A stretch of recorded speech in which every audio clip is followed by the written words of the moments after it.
Hello and welcome back to the Growing Up in Scientology YouTube channel. It's been a while since we put anything up, and so we figured it was about time. And we're going to continue our compare and contrast discussion on Growing Up in Scientology. So, since it's been a while since we put anything up, and there's a chance people watching this video haven't seen our other ones, just give a real quick refresher of the years that you were in Scientology. Just very briefly, you were born into Scientology in what year? I got into Scientology when I was 6, when my parents got involved in like 1960 or 1961. Okay. And then I was on staff in the Sea organization from 1973 until 2007. Okay, great. And so my mom got into Scientology in like 1983 or 4 when I was 3 or 4 years old. I started working for the church in 1993 or late 1992. No, 1993, when I was 13. Actually, I was 12 when I started working for the church, and then worked for the church full-time up until 2006, when I was 26, and now here we are. Okay, so we've, I put a lot of questions together just on various subjects I wanted to discuss how growing up in Scientology affected how you thought about particular subjects. Right. And we've gone through a whole bunch of those. Here's what I want to touch on next. What were you taught to think about LRH? Like, obviously, he's the founder of Scientology, but what were you taught to think about him? Like, what he represented, what he meant, how he came to do what he did or be who he was? What was your general backstory of LRH?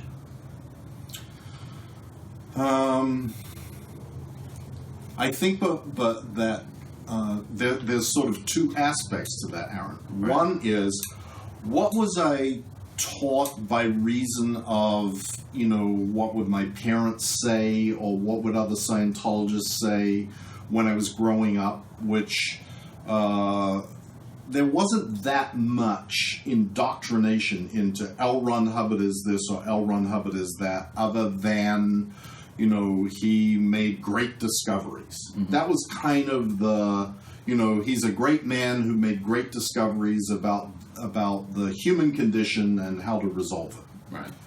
It was when I got into doing courses and then particularly got into the Sea Org that it became much more dogmatic that L. Ron Hubbard was the only answer, or found the only answers to mankind, was the only person that had managed to figure out the trap that everybody on this planet was in, was the only person that had a solution, and that anybody else who had come along either before him didn't really figure it out properly or solve it properly, or subsequent to him would come and try and meddle with his brilliant breakthroughs, and therefore were to be either ignored or, even worse, to be derided and attacked for being squirrels. Right.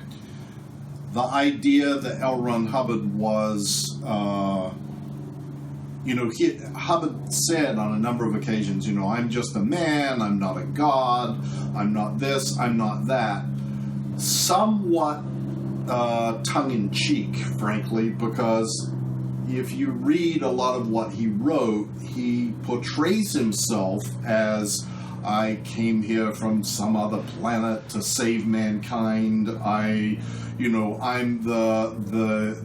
have found the only answers for all of man's problems, that I'm the only one who has made it through the wall of fire to solve and uncover the true nature of what's happened to man, etc., etc.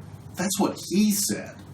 And he insisted that people believe and subscribe to that idea, because you cannot be a dedicated Scientologist without doing so. Right. So, what about, and maybe this became more applicable after you were in the Sea Org, and in the later years that you were in the Sea Org, what were you taught to think about why he was able to develop Dianetics and Scientology? What was unique about him? I don't know that I was taught anything about that. It was just a fact, a Right. given fact, he is the only one who has uncovered or managed to uncover the answers. He's the only one that's smart enough. Right. He's the only one that wasn't afflicted with man's inability to understand himself, or some well, like, idea like that. So at least in Christianity, you don't have to spend a lot of time wondering about something like that, because you can just go, oh, well, Jesus is the Son of God. Okay, good. Just chalk it up. Okay, good. We don't have to question it beyond that. But at least there's something to fill in the gap. Right. Do you know what I mean? So even if it was something that wasn't like officially written down as far as, well, this is why LRH could codify Dianetics and Scientology, was there an impression that you came away with? That this answers that question. Why are we following one man? Why are we following the words of one man? Yes, he wrote a bunch of great stuff, but then why put so much weight into this? Or was there, or something you came up with on your own to sort of answer that question? I mean, I think for me it was something that I came up with on my own, putting together all these other pieces of information, and, you know, somehow, like when you get to OT3, there is some sort of implication that he was the leader of the rebels who fought against Xenu and had loyal officers following along with him, or something like that. But it's all kind of vague. Right. I don't really know. All right. Fine. What's your answer to these questions? You're like interrogating me. No. Okay. So I'll tell you. I'm going to jump ahead of my bullet points. Because I remember, No, you have to answer this one. No, I mean, in order to answer this question, I'm going to jump ahead of my bullet points. Because I remember somewhat struggling with this around 12 or 13 years old. Not in an important way, but in a, am I supposed to think about this way? But what about this question? And when I first read The Hymn of Asia, or when I first heard a Scientologist mention that LRH had been Buddha, and then I read Hymn of Asia, where LRH basically says, I am Buddha, I am the Nataya, whatever. I'm not familiar enough with that religion to understand if that's even an accurate interpretation of it. But he basically says, I am the reincarnation of Buddha, I have come to finish his work, and have done so with Dianetics and Scientology. For me, in a funny way, that was just the thing that made me go, oh, okay, I can put this to rest. I get it. Because the entire world recognizes Buddhism as a legitimate religion, and by and large a peaceful one, and I think there's a general consensus that Buddha was a good person. Who helped civilize the world. Right. And I was like, oh, okay, good. That answers that question. Let's move on. You know, if you can be like, oh, Jesus was the Son of God. Oh, okay, LRH was Buddha. I mean, fine. But that's something Scientology never publicizes. They never publicize LRH was Buddha. That we do teach the flock, kind of unofficially, that LRH was Buddha. Because technically that book, Hymn of Asia, is not an official book of Scientology. I mean, would you disagree with that statement? Well, it's not, okay, it's not considered to be scripture. Mm-hmm. That would be how they would differentiate it. Because it wasn't written as a policy letter or as a bulletin. It's correct. And it's not written as a piece of Scientology technology or Scientology policy of how you administer an organization. Right. It's a poem. Right. It's a long-ass poem. A long-ass poem. But it's published by the publications orgs, and it's sold in Church of Scientology bookstores. It is. Although, I'm guessing probably harder to get these days. I have no idea. I haven't been in one for a while. And even though it's published by the Scientology publication arm, I'm willing to bet it doesn't have the little Dianetics and Scientology symbol on it, like all the other Scientology books do. I actually don't know, Aaron. I've probably got a copy of it at home. I can go look. So, so for me, that's kind of the answer to the question, how were you taught to think of LRH? Because growing up, you were not taught to believe that he was a prophet of any kind. You were not taught to believe that he was a god of any kind. You were not taught to believe anything other than he's just a really smart guy who sort of found the way, and there might be many different ways to achieve spiritual freedom, but as long as you found the one way, you're crazy to try anything else. Like, there might be many ways to get there, but if you have the one way, and many people walk this path, then trying to get off the path is basically a destructive effort. And just do what he said because it's been proven to work, and so many people have walked that route. Exactly. And then again, it wasn't later when it was like, oh, LRH was Buddha. Oh, okay, great. So, well, was Buddha a god? Because at that young age, and to be honest, I might not still know the right answer. Do Buddhists consider Buddha to be? How did they answer the question of, well, why did Buddha? Why was he able to figure this out? Or Gautama Siddhartha? I'm going to get all this wrong.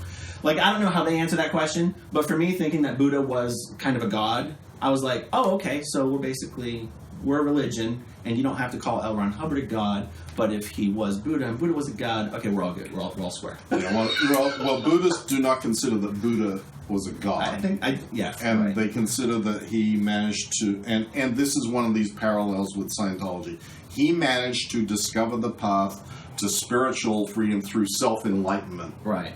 And this is a lot of the play that Scientology puts on people about how you are going to achieve your own spiritual freedom through your own self-enlightenment, just like Buddha. Right.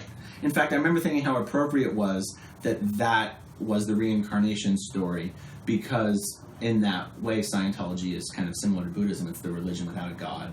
I'm not making that claim. That's what Buddhism is because I don't truly understand it. But that's how I equated it. Oh, another religion without a god. Oh, this is a religion without a god. Oh, this story. I can swallow this one. Okay, let's see. So we covered, was LRH Buddha? Was LRH some sort of god? Was everyone striving to be like LRH? Do you feel like, what's your thought on that as far as people in Scientology?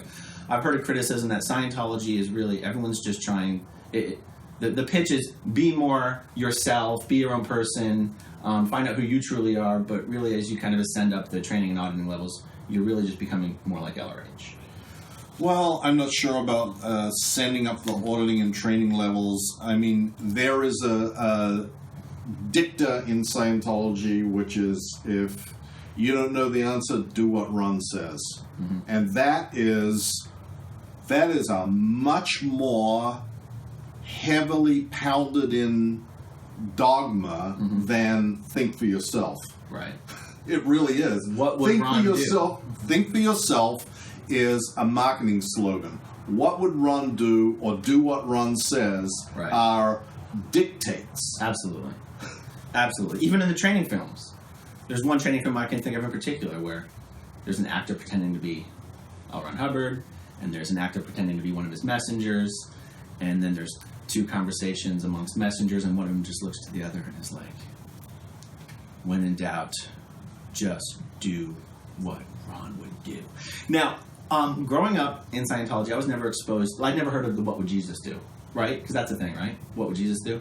I don't know. Is it? It's a thing. But it's also a thing in Scientology. What would Ron do? Do what Ron would do. And when I actually saw that, like on a bumper sticker for the first time, what would Jesus do? I was like, oh, they cheated? I was like, they stole Ron's Are they stealing that from us? So on the one hand, it's funny, are they stealing that from us? But on the other hand, it's like, but if that was theirs, why are we doing what would Ron do? If the Christians said what would Jesus do, we're sort of treating him like a Jesus. It was, just a little thing that, a blip on the radar when I saw the what would Jesus do bumper sticker. Okay, that was striving to be like LRH. How to LRH achieve full OT. I feel like we've kind of covered some of that on previous videos. I don't want to rehash all that. Right. Okay, well, were you taught that LRH was able to, at will, leave his body, be exterior from his body as a thetan, as a spiritual being, go wherever, do whatever, see whatever, know whatever, which is really what Scientologists are trying to achieve by becoming full OT, full operating thetan.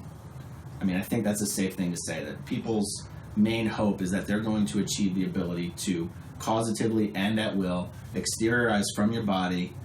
And your body's still alive, but exteriorize. Just go wherever you want, do whatever you want, keep your body alive, animate your body from a distance, and there's a carryover to that ability of then not forgetting what happens in the between lives area, not forgetting your past lives, being able to retain your memory for eternity, which is really what Scientologists mean when they say regain your eternity. It means regaining your ability to remember for eternity.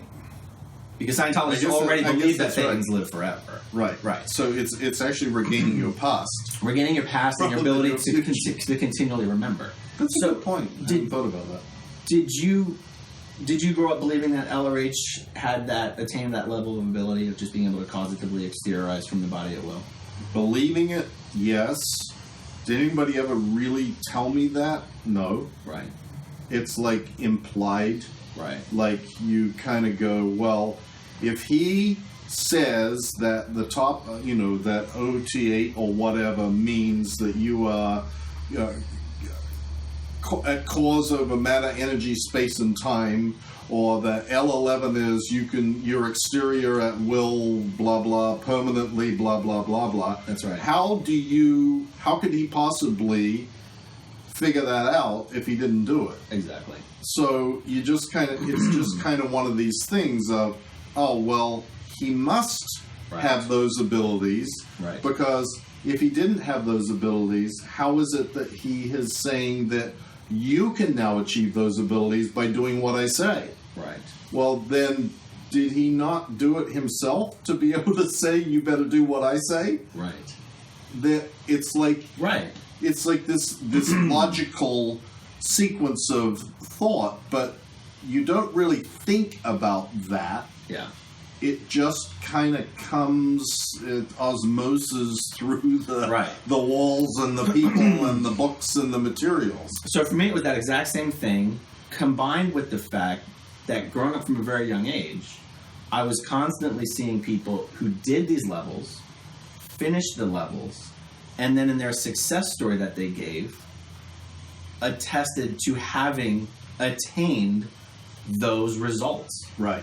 I have never observed anyone finish an OT level or an L rundown. There's 3 series of auditing actions called L10, L11, and L12, and they're just special rundowns. I've never seen someone finish those rundown and give a success story that was like, you know what, I didn't get exactly what I was hoping for, but it was great. It was great anyway for all these other reasons. No. They are always, this was the most amazing thing I have ever done in my lifetime and in the last a trillion years. And I achieved stable exteriorization at will. It's bullshit. I mean, I think in your heart you know it's bullshit, but in your heart you're also going, oh my God, I wish I could have that for myself. Right. So I don't want to say it's bullshit because then I'm admitting I will never have that. And this is really the mind trip, because hundreds and hundreds and thousands of people have finished these OT levels and finished these L rundowns and gotten up on stage in front of a room full of Scientologists and says, I got exactly what LRH said I was going to get out of this rundown, even though they didn't. Like when you finish the L rundowns, the 3 of them, part of the end result is supposed to be fully and stably full stable exteriorization. Right. Well, that means you're out of your body 100% of the time. Right. I've never met a Scientologist who's ever been able to convince me they've ever been outside of their body.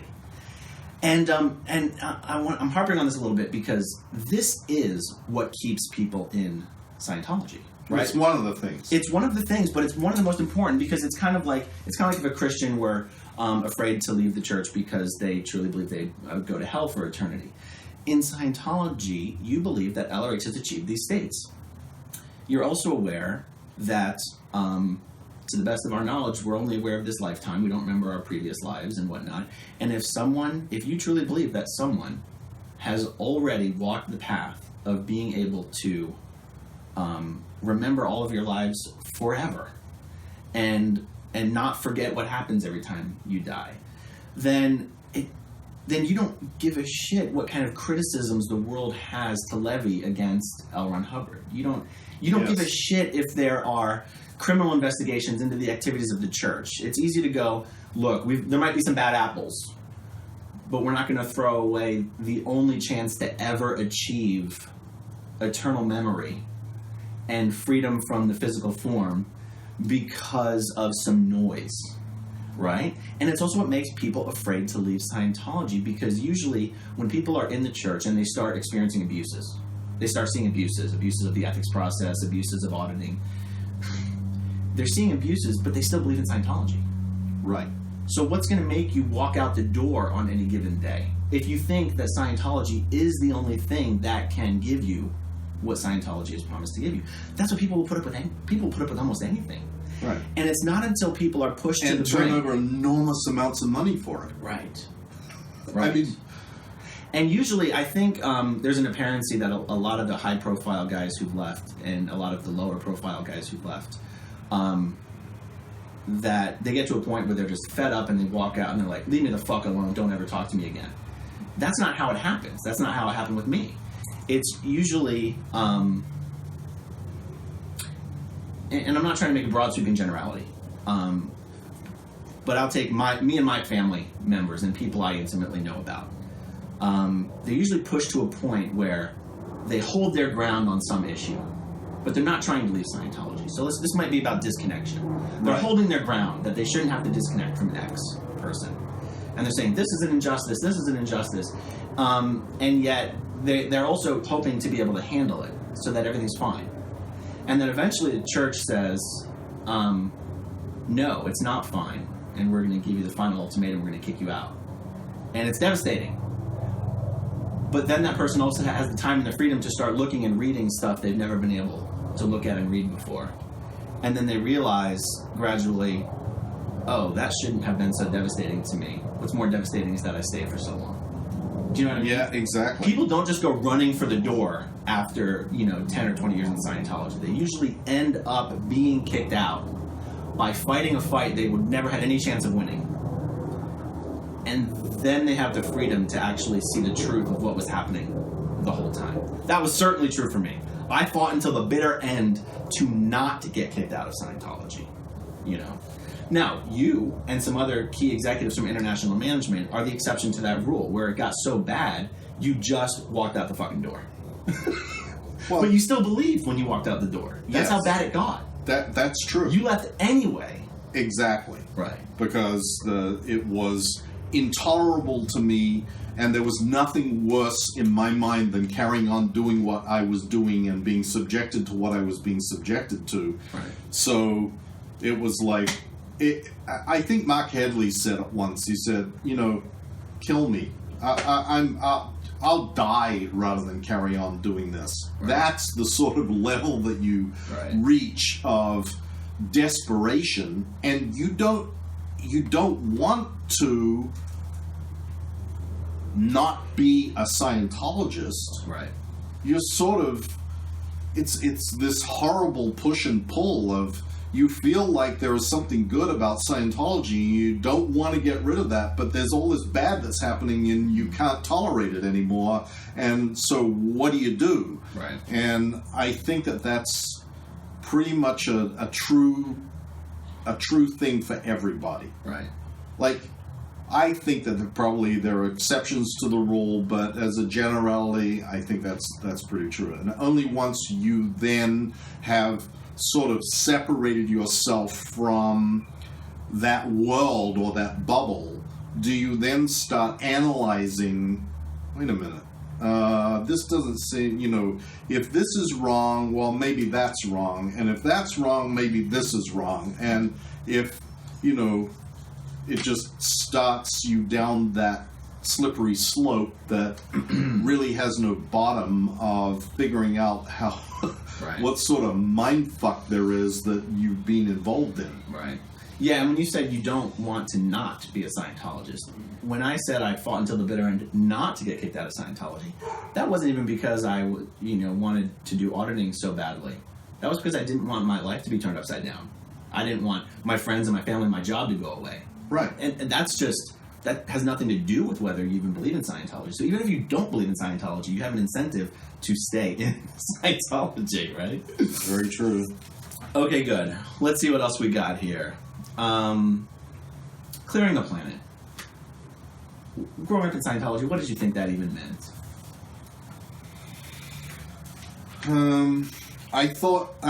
When I was very young, I thought it meant making everybody clear. Mm-hmm. That's what I thought. Right. And then I wasn't so sure after that, like later on when I was in the CR, what does this really mean? Does it mean having Dianetics and Scientology is so pervasive that, you know, there's not going to be a horrifying Armageddon of World War III caused by people's reactive minds. Right. And that the world will be sane enough by reason of enough eradication of the reactive minds of individuals in charge that will never happen. And, you know, like, it was always kind of vague.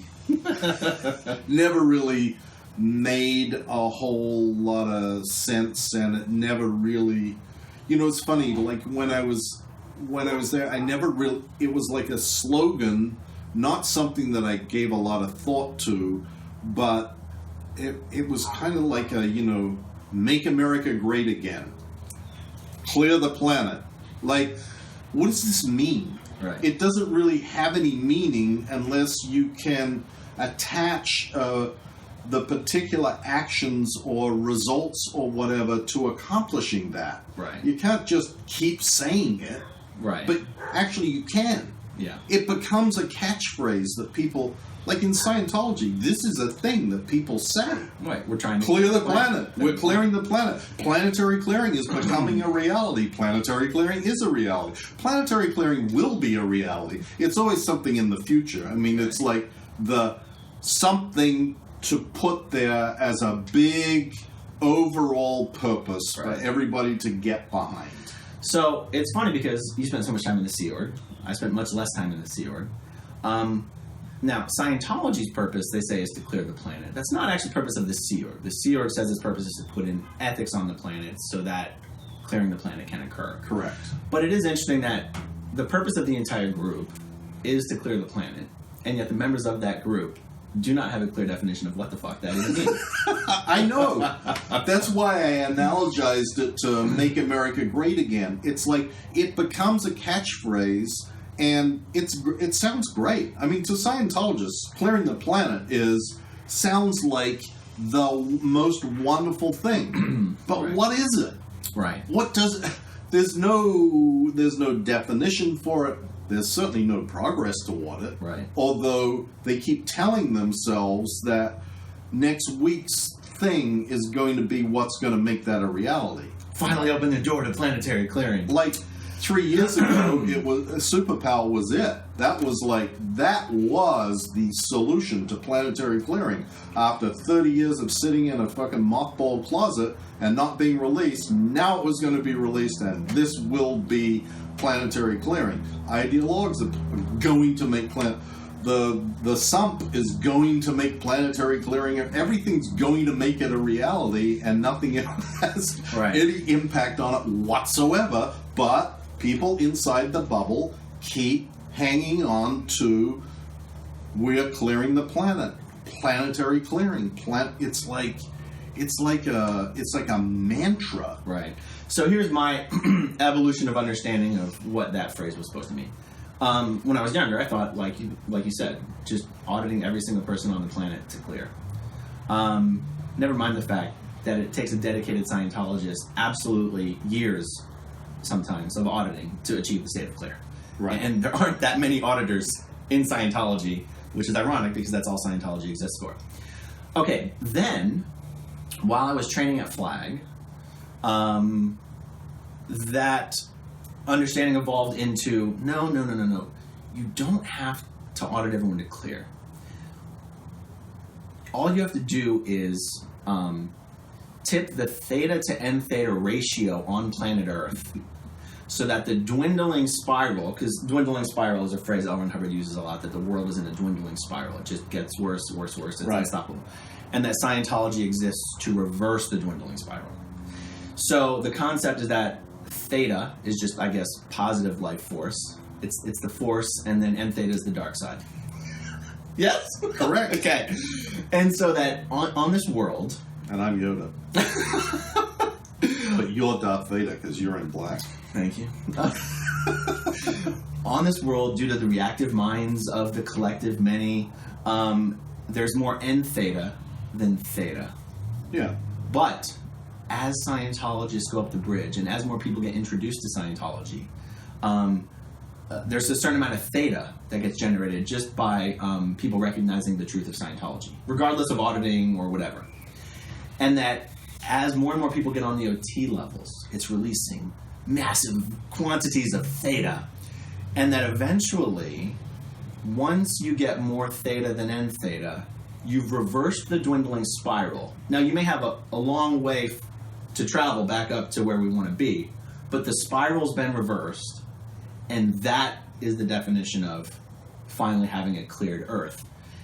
And then that also further evolved into, later on, my understanding that on OT7, you're not auditing yourself, you're auditing body thetans. You're auditing thetans that are stuck places, and that one person auditing on OT7 could audit and clear through a little auditing process thousands and thousands or tens of thousands of thetans in the process of auditing on OT7. Yeah. And then we were told that all you had to have was 10,000 Scientologists who have completed OT7 and On or completed. Ever on. And that will reverse, that will tip the theta and theta ratio on planet Earth and reverse the dwindling spiral. I mean, this is how fucking technical this explanation got, right?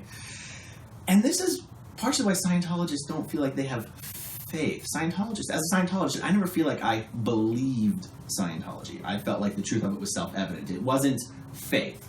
At least other religions will say, no, this is our faith. I never felt like I was in a faith. Because this shit was explained like it was science. Right. But then when you think about it, when I gave a little more thought to it, I was like, so wait a second. If all you need is 10,000 people on or completed with OT7, and if technically that doesn't matter whether they paid for it or not, right? Like all the Sea Org members are now on OT7. Yeah, there's more than 10,000 people who are literally working for the church on staff in organizations and in the Sea organization.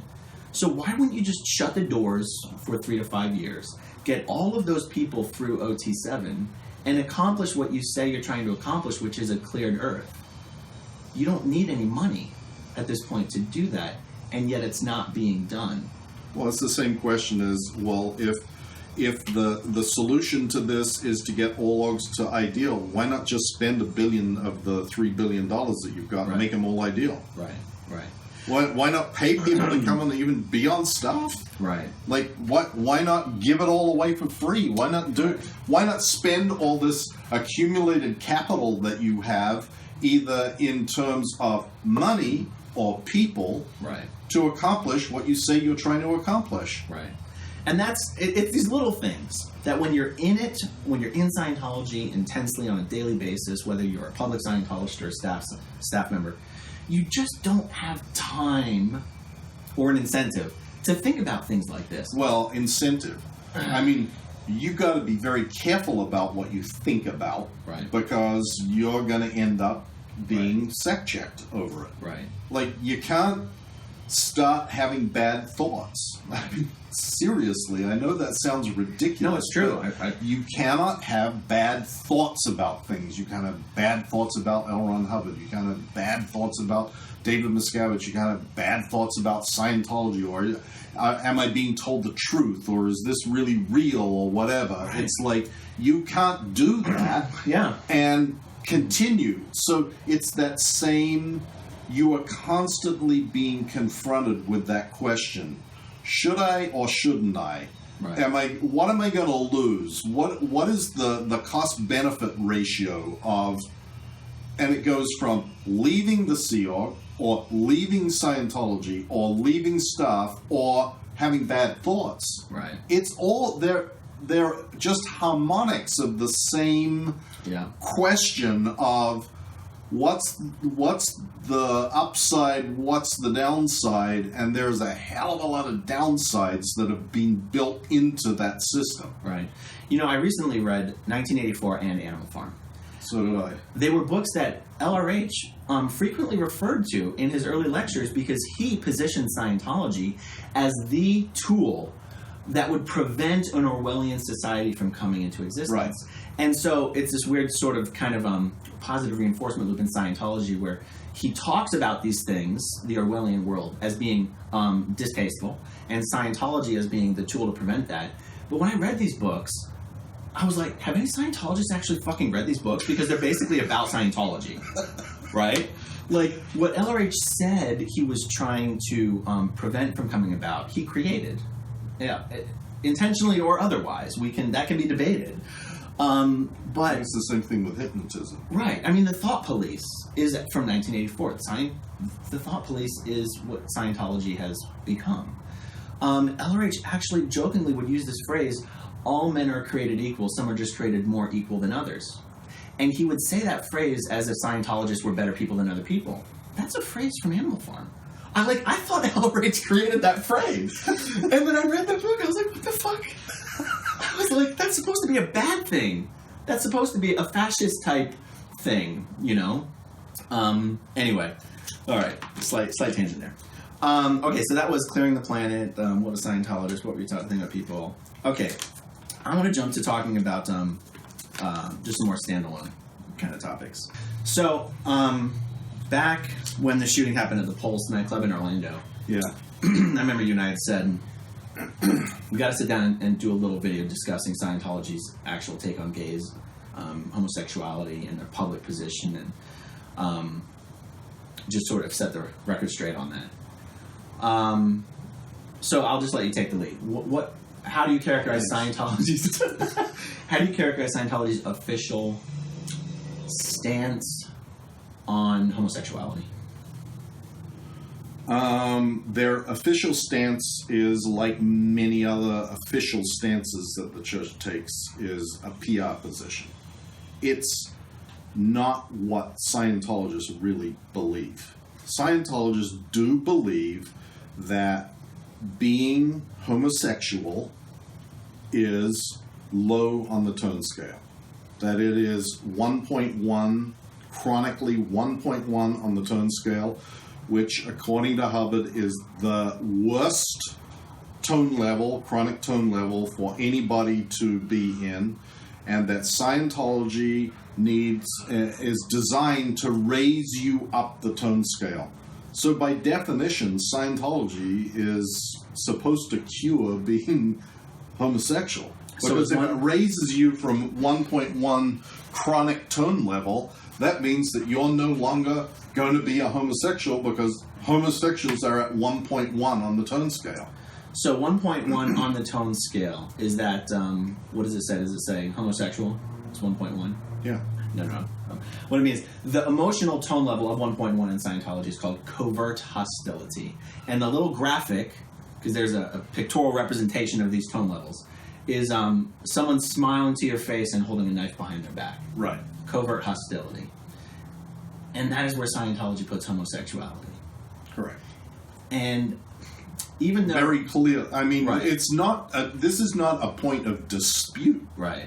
This is not a point that is like, oh, well, yeah, maybe, but that's not really what it says, or, you can interpret it differently. That's exactly what it says on the Chart of Human Evaluation, right, written by L. Ron Hubbard, that cannot be changed and cannot be altered. Right. And Hubbard has this quote in Science of Survival about, dispose of put all the 1.1s on a boat and dispose of them without sorrow or whatever, like that will improve society. You can argue about that, about whether that's allegorical, whether that's saying, inciting people to go and kill off 1.1s, which I don't think it really is. Yeah. But on the other hand, you cannot argue about the fact that 1.1 equates to homosexuality equates to 1.1 right, in Scientology, and that L. Ron Hubbard says that 1.1 is the worst tone level to be in, and even though it's not the lowest... Right, it's not the lowest, but somehow it's the worst. It's the worst. Right. And that Scientology is designed to raise people up and to change those... Like, the theory is that as you move up the tone scale, these artificial significances that Hubbard developed, that you change your characteristics to match what the description of them is across this Chart of Human Evaluation. So if you are, have difficulty, with some aspect of your life that's described at that particular tone, if you raise the tone level, you will no longer have that affliction. You will now be operating at the next tone level up or tone level down. Your behavior improves as your tone level improves. Exactly. So, to be thorough here, it's not that all 1-1s are gay, or that you have to be gay to be 1-1, but all gays are 1-1. Correct. For LRH. Correct. Right. And so you could be a straight person but be 1-1. You could be, like you said, 1-1 is supposed to be a level in the emotional tone scale that has certain attitudes and behaviors associated with it. It just so happens that being gay is considered an attitude or behavior that is inextricably associated with being 1-1 on the tone scale. Correct. Now, some people might go, but there's gay people in Scientology, and there's even gay celebrities in Scientology. What do you say to that? And probably those people are being addressed by Scientology and the Scientology technical people to cure them of their gayness. Exactly. I mean, that's reality. Right. Scientology does not have a problem including people in its membership who it considers undesirable. As long as they've got money. As long as they have money. True. I mean, the only crime... slight segue. Whenever the church puts out a PR statement on Leah Remini, they say that she was on the verge of being expelled due to ethical lapses. Nobody's ever been expelled from Scientology due to ethical lapses in the history of Scientology. The only lapse you could commit is to say something bad about Scientology. Correct. Because or have no money. That's true. But it is true. They won't kick you out, though. They'll just won't call you. Yeah, but you could make an ethical lapse, and if you've got no money, you're done. True. That's true. Like, if you've got money, there is no... Put it that way. If you have money, there is no ethical lapse that you could engage in that would result in you being thrown out of the church. That's right. Because what they will do is they will say, we understand that your inability to stop molesting children is due to your reactive mind and your hidden evil purposes that you've had for trillions of years. So we are going to help you with auditing. Right. That'll be $50,000, please. And as long as you're paying up, they're like, no, we're helping him. Like, why would we cast him away? We're here to help people. We don't frown on sinful behavior. We're here to reform sinful behavior for the right price. Correct. Right. And so that's how Scientology also views people who have problems with homosexuality. Correct. This is someone here who is suffering from their reactive mind, and we're just going to audit them.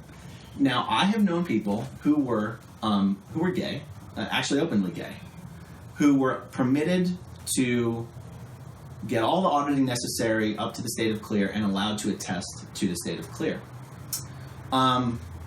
But someone who is openly gay, or maybe not openly gay, but let's say practicing, right, will never be allowed on Scientology's OT levels.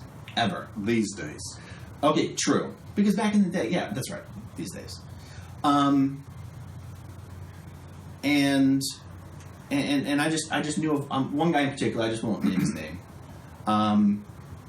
who didn't actually know that this is why he wasn't being allowed onto the OT levels. He was gay, he attested to clear, and he was just being programmed for auditing actions that just relentlessly was dealing with his evil purposes on all of his different areas of life. It's called the false purpose rundown. You just audit, false purpose means evil purpose, and you just take every little wrong thing they've ever done and find out the earliest time they ever did something like that up to trillions of years ago, and then find out what evil purpose and destructive intention they had that prompted them to steal that paperclip. And the idea is that if you clear someone and they're still gay, then the problem is their evil purposes. Right. So you can audit them forever on their evil purposes until they become not so interested in being gay anymore. And then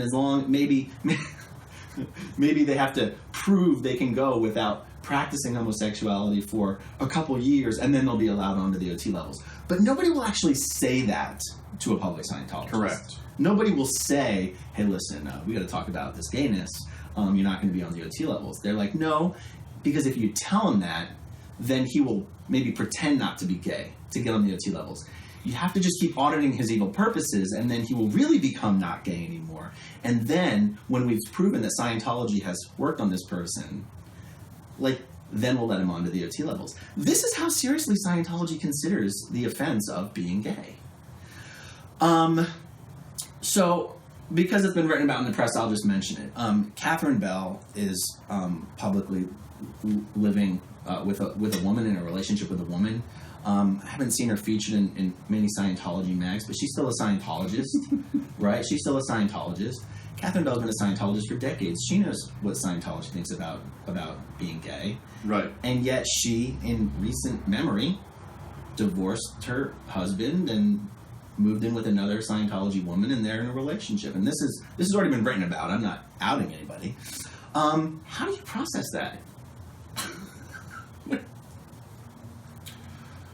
Well, part of the process of that is that, say what you want, celebrities get treated differently. They just do. The rules are always bent when it comes to celebrities. Mm-hmm. And you have got to go the extra step, the Leah Remini route of, you know what? Right. Screw you all. This is a bunch of bullshit, and I'm not putting up with it anymore. As long as you're willing to generally be quiet and not create a stink, if you're a celebrity, you can kind of do whatever you want. Tom Cruise, even though he's not supposed to, connect with Suri in any way, shape, or form because she's connected to an SP. If Nicole and Katie aren't directly SPs, they're SPs because of their parents, and they're connected to their parents because, Nicole's dad is a psychologist and Katie's dad is a lawyer that handled her divorce and blah, blah, blah. All of these things that for a normal Scientologist would be, you're done, man. Right. You're out. You can stay connected, but you're out. We're declaring you. He doesn't have to do that. I would imagine that the same thing applies to Catherine Bell. Now, if Catherine Bell became a big problem, or a scandal, or she started speaking out, then the next thing you would see would be Scientology saying, well, she was on the verge of being expelled for her ethical lapses. Right. They're going to hang on to that as a way of, in some time in the future, if she ever decides that she wants to go off the reservation, they'll plaster her with, she was always a problem. We were going to kick her out, but out of the goodness of our hearts, we didn't do it, and blah, blah, blah, blah, blah, blah, blah, blah. Right. So it's not out of the question, and again, I don't have any inside knowledge here. I'm not trying to elude anything, but it seems like it wouldn't be out of the question if Catherine went to the ethics officer or somebody more senior and said, look, I'm going to live my life the way that I want to. I'm tired of not being true to myself. I'm not going to speak out against Scientology. I'm not even departing Scientology. I'm happy to come on course. I still consider myself a Scientologist, but I'm going to live my life the way I want to live my life, and I'm going to continue to be a friend to you. That they would just be like, cool, leave you alone. No making a fuss. Now, if Catherine Bell appeared in some magazines that were targeted to the gay community and started promoting Scientology to the gay community and saying Scientology is gay friendly, go into the church would be like, knock that shit off, right? Yeah. Right. Although, I don't know. I mean, maybe they wouldn't because maybe they'd figure that this is a source of income. Well, let me tell you something. This guy that I was talking about who attested to clear, even though he was openly gay, he tried to get a Way to Happiness campaign going in West Hollywood. And he had the Way to Happiness printed up with the rainbow symbol and everything and wanted to distribute the Way to Happiness logo to the gay community with the rainbow flag on it. And RTC stepped in and said, not a fucking chance, and nixed it. And anyone associated with it was sent to ethics, and it was a problem. They wouldn't even let The Way to Happiness be distributed in West Hollywood with the rainbow flag on it. Yeah, okay. Well, there's no money. Yeah, that's true. That's true. Whatever. This is a lot of speculation. So, but the truth of the matter is the Church of Scientology and Scientologists that are inside that bubble of the Church of Scientology look upon gays with sort of knowing pity. Mm-hmm. Like, these poor people, they're suffering because of their cases. Right. That this is what causes them. And that's probably the nicest characterization of it. Right. Other than that is probably, if you get all the way up to Miscavige, It's different. it's very different. Okay, as usual, we could go on forever. Let's see if there's anything else we want to just jump in on here.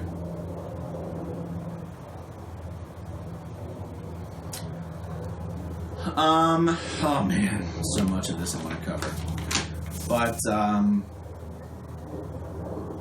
okay, you mentioned on your blog recently that there are some actual positive changes that have occurred in the church as a result of the public exposure and public conversation that's been had about Scientology over the last couple or many years. Right. The one I can remember the off the top of my head is about abortion, right? A lot of stories about forced abortions in the Sea Org. Anyone who's spent any time in the Sea Org knows that an abortion is just something you're expected to do. Right. Are you tied down to a table and forcefully given an abortion? No. An abortion is just something all Sea Org members are expected to do. You signed a billion-year contract. You're not allowed to have kids in the Sea Org. 1 + 1 = 2. Right. But that's not quite... that's not really happening much these days in the Sea Org, is it? I don't think it happens at all. I can pretty much say that it doesn't. Because anyone in the Sea Org today who is pressured to get an abortion and gets an abortion is someone who could leave the Sea Org next year and talk about it. Correct. I know that when my wife, I met my wife in the Sea Org, and so we had our first kid in 2006, 2007. When we found out she was pregnant, we went right to the ethics officer, we were in different orgs, our respective ethics officers. And I know I said, okay, Heather's pregnant, and we're not getting an abortion, and so we're leaving. And they were like, okay. Got out the little paper routing form of the series of steps to do to leave, and we were on our way. We waited, you have to get a sec check before you leave the Sea Org, so a little interrogation on the e-meter. We waited about 3 to 4 weeks to get that sec check, but it also coincided with the time when like half the base was sick with the flu, and we had our own private room that we stayed in. So we stayed in our room for like 3 to 4 weeks, and then when it finally came time to get the sec check, 30 minutes, 40 minutes, an hour, like our entire process of leaving the Sea Org, aside from the 3 to 4 weeks that we waited to do the process, took hours, not days.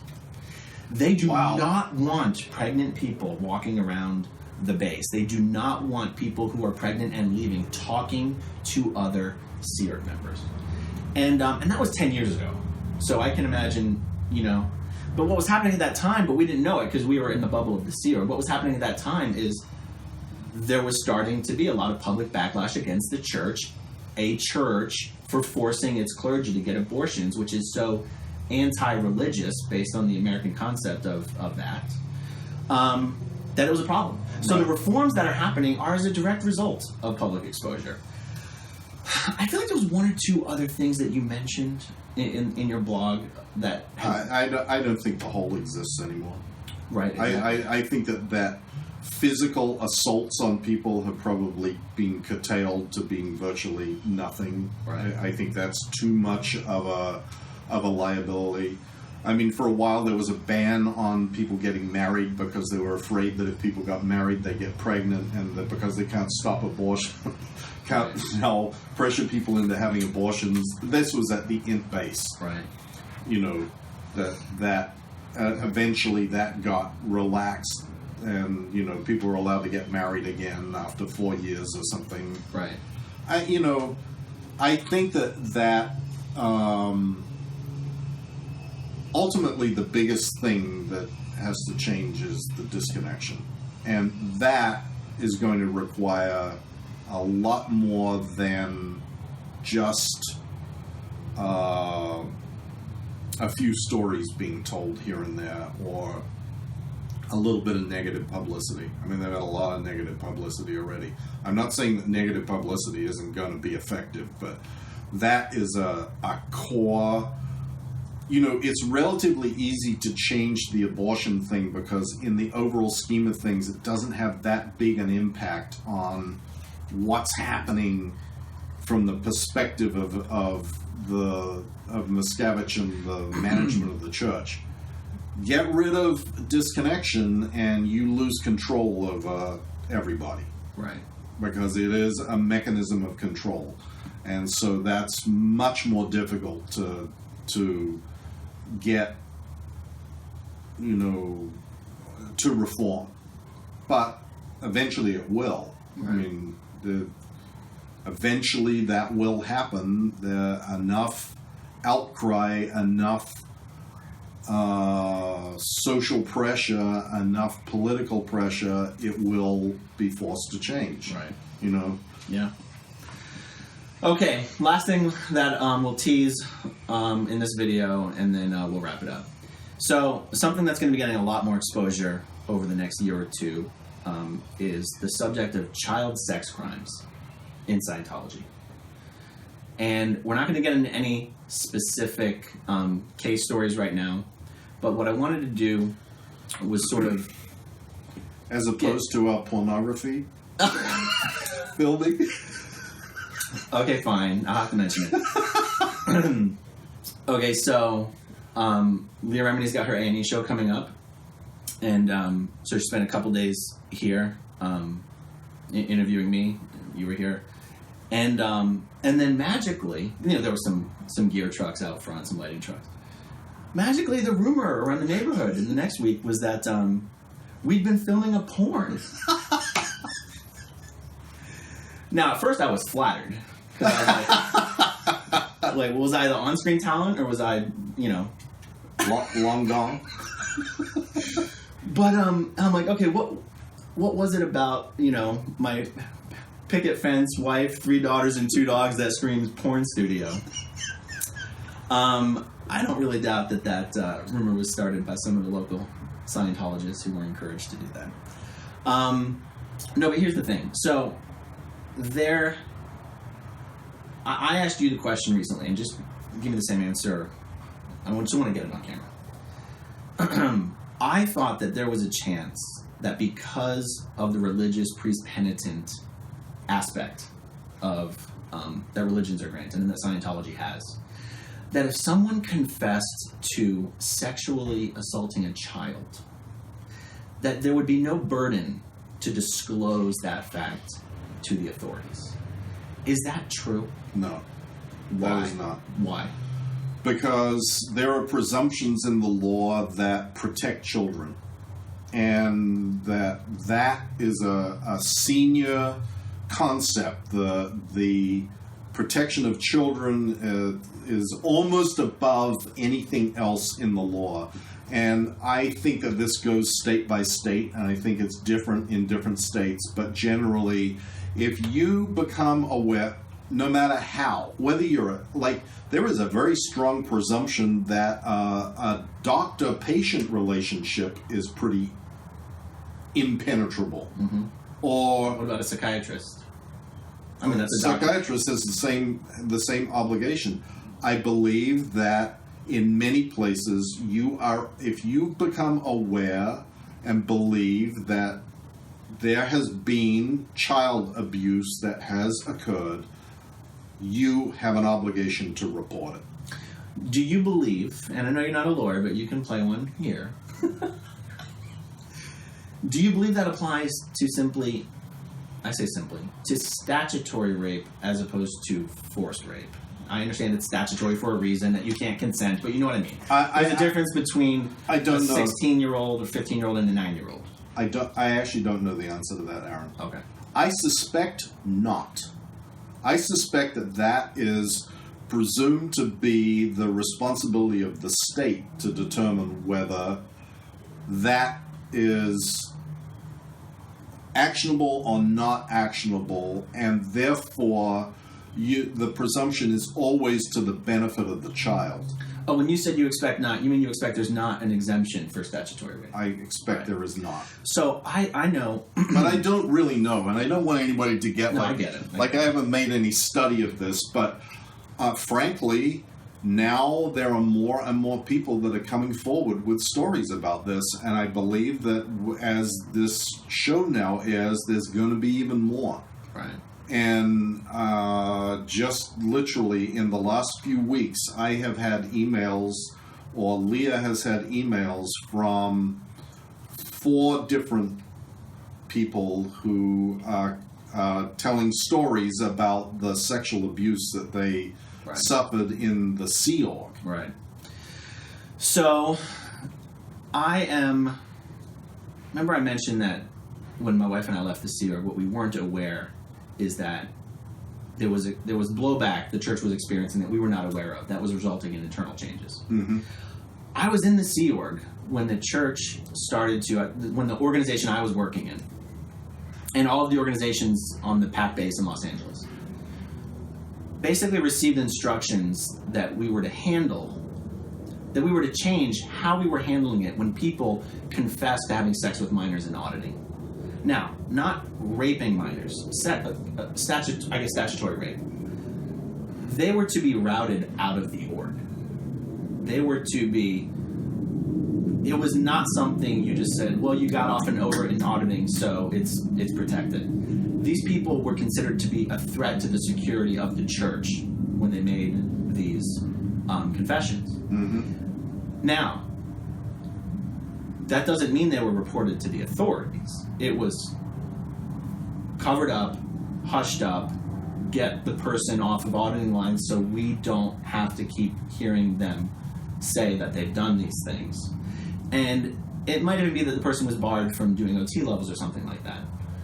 But it was to protect the church, right? Not to enforce the laws of the land or to get this person rehabilitated or whatever.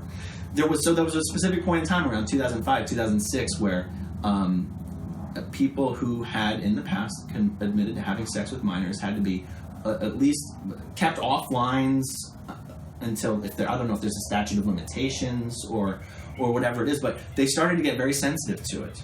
Well, there was a lawsuit or a case that was filed in California, mm-hmm. in San Francisco, and unfortunately, I can't remember the name of the case, but it was pretty famous, of a woman who was sexually assaulted in a mission, I think it was. And a Scientology mission. Yeah, Scientology mission. And my recollection is that it was sometime around that time period, and probably is what I mean, usually, as you know, those edicts that get, okay, this is how things get handled now, this is what is to be done, result from some flap somewhere. Some legal threat. Some legal threat somewhere. Right. And something happened, and so now everybody has to sign releases. Now everybody that ever talks about having had sex with a minor has to be gotten out of the org. Now at Flag, anybody that has a heart condition isn't allowed to stay on the property. Right. All of those things are as a result of some legal flap that happened, right. And I would imagine that's probably right. I never heard that before. Right. The church has a policy of never, ever, ever reporting a Scientologist to the authorities under any circumstances. I know that's true Scientologist. If you as a Scientologist broke into my home, say you're just wasted drunk and broke into my home, and I called the police on you, I would be expelled from Scientology. Because by putting another Scientologist into the justice system, you have embarrassed Scientology or put Scientology at risk, because you could then go on the stand and be like, Scientology made me do it. Or someone could question you about your involvement in Scientology while you're on the stand. I have never experienced the church. So I said Scientologist to Scientologist. I've also never observed the church calling the authorities or involving the authorities in any issue relating to a parishioner, right? So the reason I'm saying this is the church has a policy preventing involving the authorities. The church also has thousands and thousands and thousands of minors working for it. There are scores, hundreds of examples of sexual abuse of children that have not been reported to the authorities and have been intentionally covered up. And I would go so far as to say I'm not aware of one instance where the church has involved the authorities. Well, I am. Huh? However, what happens after that is if you're in a position, or where someone gets in a position where they feel like they must report it because the law says they must, they then go to the parents and get the parents to agree not to press charges. So the authorities have no way of prosecuting the person because the parents have been convinced by an ethics officer or OSA or whoever to not press charges against the perpetrator of the crime on all the same bases. It will be embarrassing to the church. If you put someone in the hands of the woke justice system, they're going to end up in a psych ward. That, you know, justice, the only true justice in the world can happen inside Scientology. You're going to bar them from ever being cured of the real cause of their aberration that they want to molest children, which is auditing. And like this then becomes a quick circle the wagons so that there is no prosecutor can bring a case if he doesn't have a victim. Right. Or the parents, in this case, of victims, willing to testify. Right. Children can't testify. Right. So I am aware of that, and it's one of the stories that I think should really be told. It's always difficult because it's something that happened a long time ago. And you have to consider the well-being of the children that were involved, and is it better for them to have this all dragged up again? Right. You know what I mean? It's like there's a lot of factors that go into this, and do they want to be have the publicity? Do the parents want to get it? Totally. Yeah, So, it's a problem. It's a problem. It is, but I agree with you. This is a hidden, sordid side of the Scientology story that hasn't really been touched upon by anybody. Right. Particularly when some of the minors involved are immigrants from other countries who have overstayed their visas because their passports are taken and they're not allowed to go home and shit like that. You know, it's like human trafficking and child abuse. Right. You know, and the church feels like it's above the law. I know when I was a Scientologist, I felt like the church and all of us were also above the law. The law is for those other people. Logs. Yeah. Right. Okay, good. Well, we're going to leave it at that. Thanks for watching, guys. Hope you enjoyed this content. We're going to try to put these out a little more often than we have been. I think it's been over 6 months since our last one. We've got so much more to cover, and we'll see you again soon. Bye. Bye-bye.